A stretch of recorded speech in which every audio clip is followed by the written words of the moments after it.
Is it going? Yeah. Okay.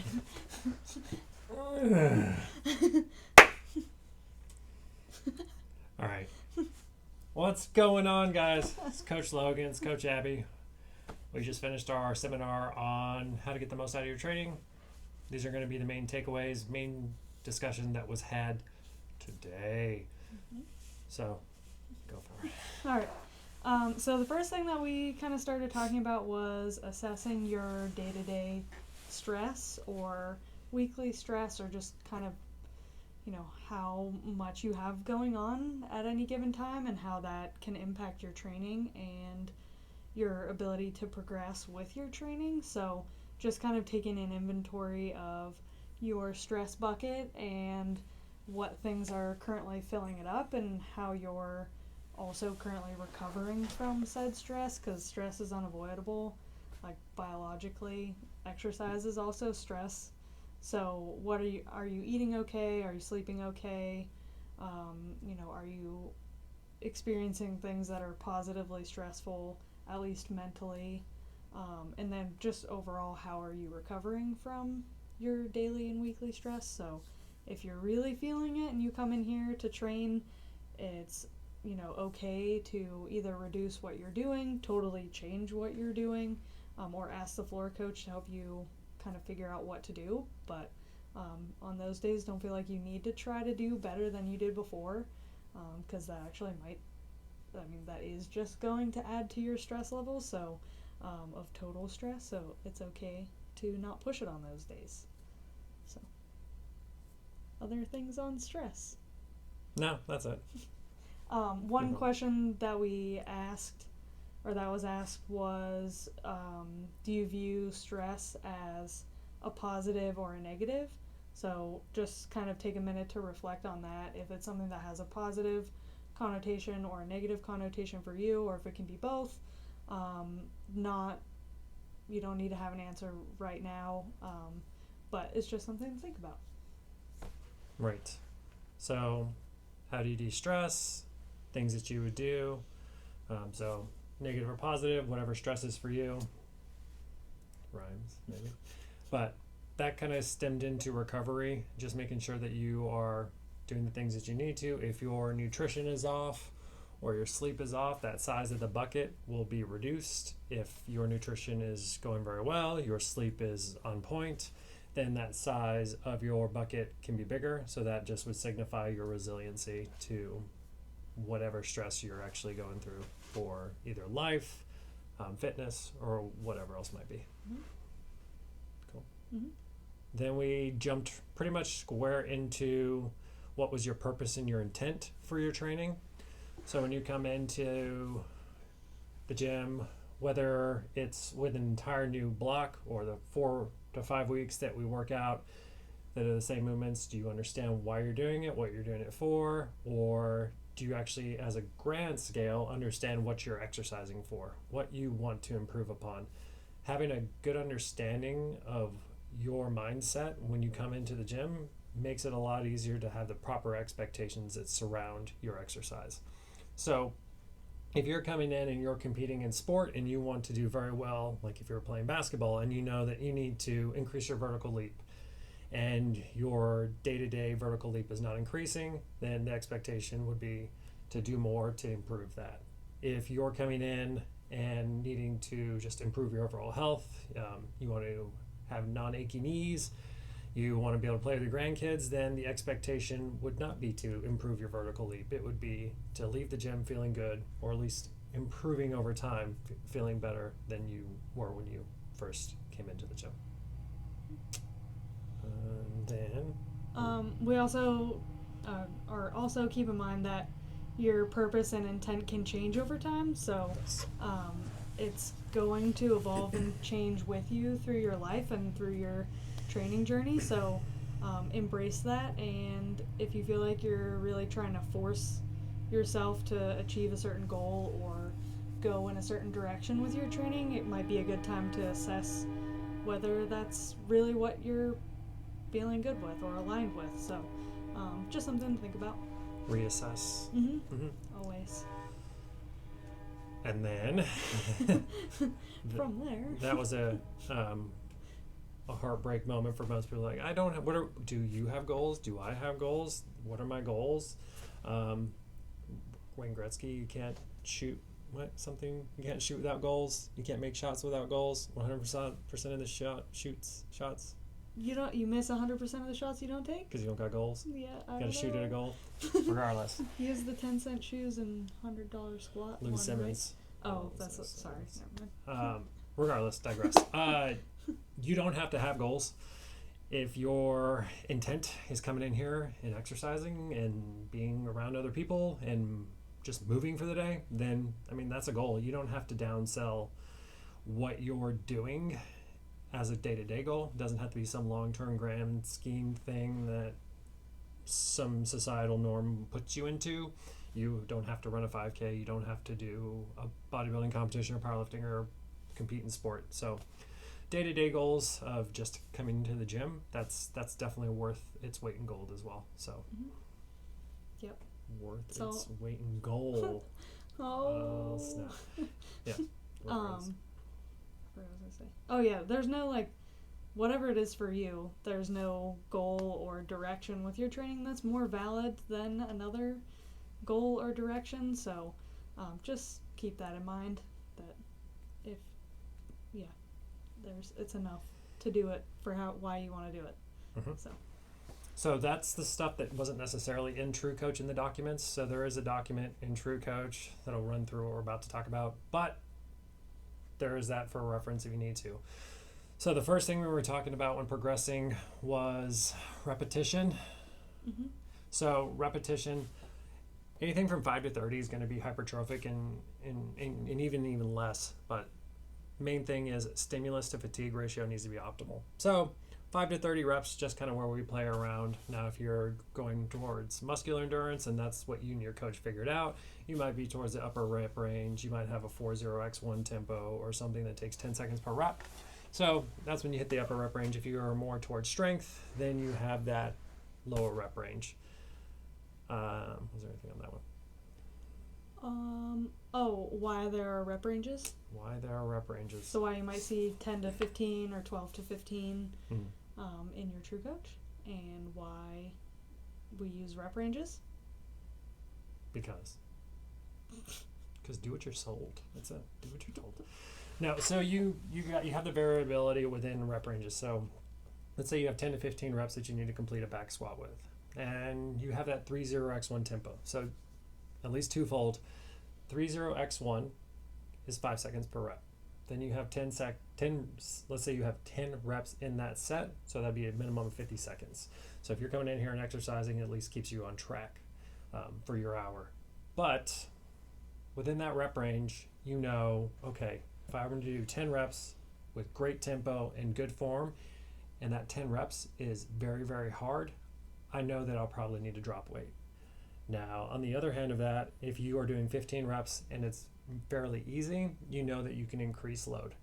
Now, the variability within rep range, within load, within range of motion, within tempo, the whole setup, you have to figure out what reps are effective for you.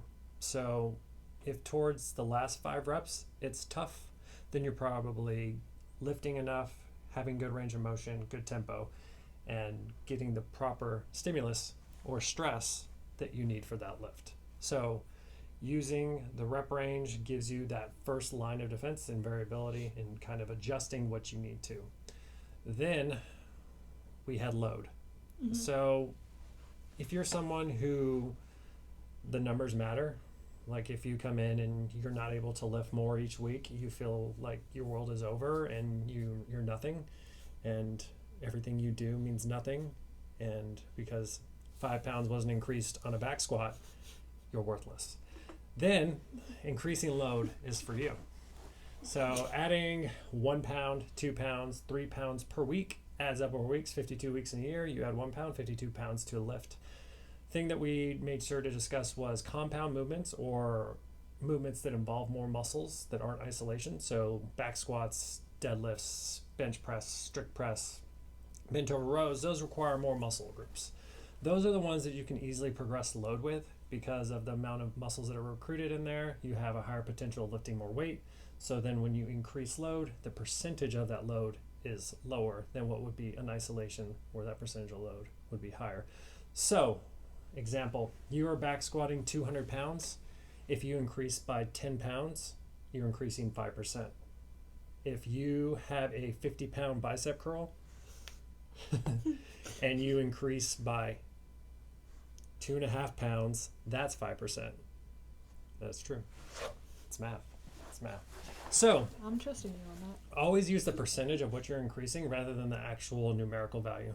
That makes it a little bit easier to understand when you're progressing load. When you progress load, use that rep range. Usually stick to the bottom half of that rep range if you're trying to actually get more into the progressing of load, but always stick to the rules of range of motion good, tempo good. Then you can kind of play with that rep range and weight. Mm-hmm. Then on top of that, range of motion. So range of motion was twofold in its own. Range of motion for activation and being able to recruit more muscle fibers as you lift. So more muscle used, more hypertrophy gets throughout the whole body. That's what most people want. The other one was injury risk stuff. So you can talk on that. Okay. So I guess for range of motion, so there's like a couple of different ways to think about it in terms of injury prevention and also just understanding how increasing range of motion works. So your joints and your nervous system, which is also the thing that accumulates stress, is also the thing that gets tired and needs time to recover. But it is, if you don't have mobility through certain joints or in certain directions or things like that, generally speaking, it's your nervous system trying to protect you from hurting yourself by doing that range of motion. So what we talked about was like if you if you do a movement that you literally never do with your shoulder or your legs or whatever it is in your day-to-day life that you never do and don't have the range of motion for, then that just increases your susceptibility to injuring. Yeah. Injury. That's a weird word. Mm-hmm. That part of your body. So what we kind of talked about was there's a stability component and then there's also a mobility component. So you can also be really flexible and have no stability in your joints, which also leads to risk of injury. So working, kind of prioritizing which area needs the most work for you, and then trying to get those things on the same page, essentially. So similar to an imbalance from left to right side, like if your right arm's way stronger than your left arm, you work on the left arm to help catch it up to your right arm, and then you get stronger with your right arm and your left arm together rather than always working to the stronger side and never catching up. So it's a similar thing with mobility and stability. But the reason that strength training does help improve range of motion is because it causes a neurological adaptation. So your nervous system becomes involved with these new range of motions under load, under tempo, and things like that. So that's how that change is actually occurring. It's not necessarily that the static stretching that you may have done or have hurt. I mean, that definitely helps to a certain extent, but there needs to be adaptation on the neurological level so your body can learn that those new range of motions are safe and comfortable for your body to be in. Otherwise, it's going to continue protecting itself and not allow you to use that new range of motion. So that's why strength training is great. I was just What did thinking I in say? my head. That's funny. I was thinking hashtag getting on my nerves. That's all I was thinking. Okay. That's all. Good You could see one. that click if you watch back and be like, oh, he thought of it there. And so I forget, what was the other part of range of motion? Can't remember. Of course, it has to be pain-free, good quality range of motion. You're not going to just push yourself into having new range of motion. And it does take a lot of time and kind of concentrated effort. So some static stretching paired with your resistance training can be super effective. But resistance training and anything that's going to cause a neurological adaptation is super important for actually gaining range of motion. So, did I cover everything? Mm-hmm. Great. Cool. Hashtag get on my nerves. Activation. So another thing was mind muscle connection. Bodybuilders have getting all fancy pants with this one.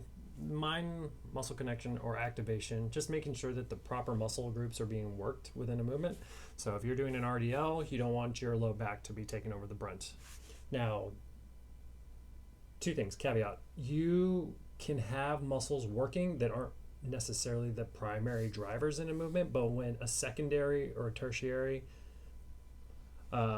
muscle group becomes a limiter for those primary muscles, then we have to make some adjustments.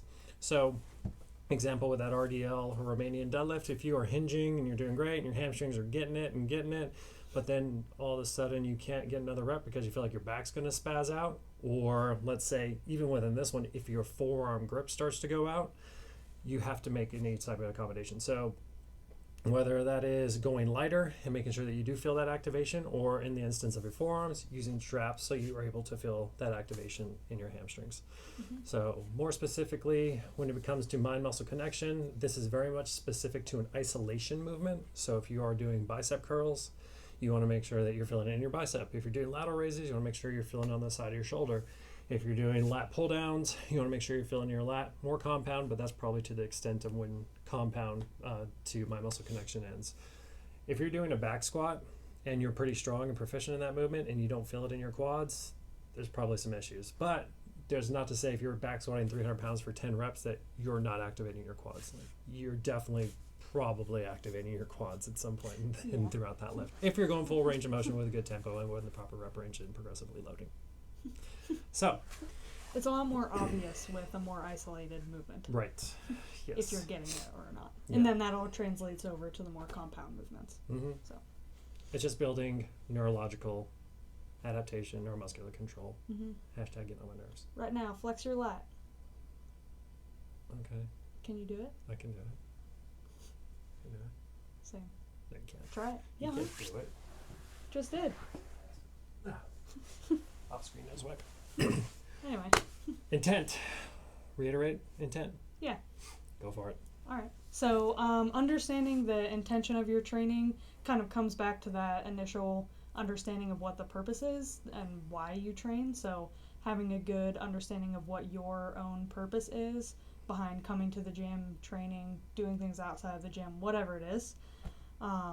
And that should be directly connected with the intention of your actual exercises and your program that you're doing in the gym. So you can always ask your coach to get a better understanding of what the intention of the specific exercises are. But also having your own intention every time you come in the door to, kind of help yourself get focused, be present with what you're doing, so that way you can focus on all of those things that we talked about, the progression, understanding your daily stress, all of those good things, and having the intention of a focused training session versus just coming in and going through the motions, which also could be what you need. So sometimes the intention is just to get your workout done, and that's fine too. Just understand that that's where you're at for that day, and that's also totally fine. Just having the intention of, and it's like expectation setting, Mm-hmm. like you mentioned before. So that way you know what your goal is for that day, and you can come in, feel good with it, crush it, and then go home. So whether that's like you're crushing new weights, new movements, whatever it is, or you're just like, screw it, I had a really hard day and I just need to like come and hang out at the gym for a while and do my exercise. That's fine too. Nothing wrong with that. Yeah. So it's a big picture. That's in there. Angry winter cloud. If that's how you feel that day, that's fine. Yeah. You can be angry. Mm-hmm. It's no big deal. So intent, segue into reflection. So the reflection piece on the training, you come in, you have this idea and this intent, what you're wanting to do. You have your workout. You know your rep range, you know your tempo, you're doing everything, you perform well or don't. Then you kind of take a moment as you're taking notes in TrueCoach, on a book, in your head, verbalizing it, putting it on your TikTok, however you want to reflect on your training. You take a 1, 3, 5, and then 12 or 24-hour check-in. Okay, how do I feel after the training? Do I feel like I have energy? Is there soreness? Does something feel wrong? Overall, how do you feel? Mental acuity, physically, emotionally? How did that training session make you feel? Putting that information into your True Coach or into your TikTok or whatever can allow for that future you to use this information as a resource later. You don't know what you don't know. It might be valuable information later down the road. So more information is always better. So just make sure to have that information logged wherever you're going to log it upon reflection, and just deep and as thoughtful as you can, or even ask the coach, what do you think I should put in here? We just want your rep sets, and then your favorite recipe or whatever, from your chicken marsala to shrimp etouffee. Totally. Words. And then if you are here on site floor coaching, use the coach. We're here to help you. Ask me questions, ask Abby questions, ask any of the other coaches questions. We're here to assist you in any way, not just be amazing DJs. So. Yep. So to leave you with some questions to ponder before you come in next time or meet with your coach or whatever. Mm-hmm. First one. Reiterating that initial one, how do you view stress? Is it a positive or a negative thing, or both? And also, how do you spend time actively de-stressing in your life, and what does that look like? Rest so you don't feel like you're dying. There you go. That's it. Mm-hmm. That's all that matters. What does your rest look like? And how do you recover from stress of life? And what do you do to actually do that? That could be sleep, nutrition, routine, whatever it is. And then, take a minute to think about what your purpose is behind why you exercise and why you train, and what the intention is behind that for you. And also, if you don't have any goals, specific goals, it's okay. But still consider what your purpose is. Doesn't have to be anything super specific with goals related. No. Or what traditional sense of goals is. No, you're a loser if you don't have goals. You know who you are. Just kidding. You're not a loser. On that note, all right, guys, leave any comments and questions below, or message us on True Coach. Appreciate the questions that you guys have been sending in. Send in more to your coach via True Coach here in the comments or wherever this is posted, and then we'll make sure to send them out whenever we get them. All right, thanks. Bye, everybody.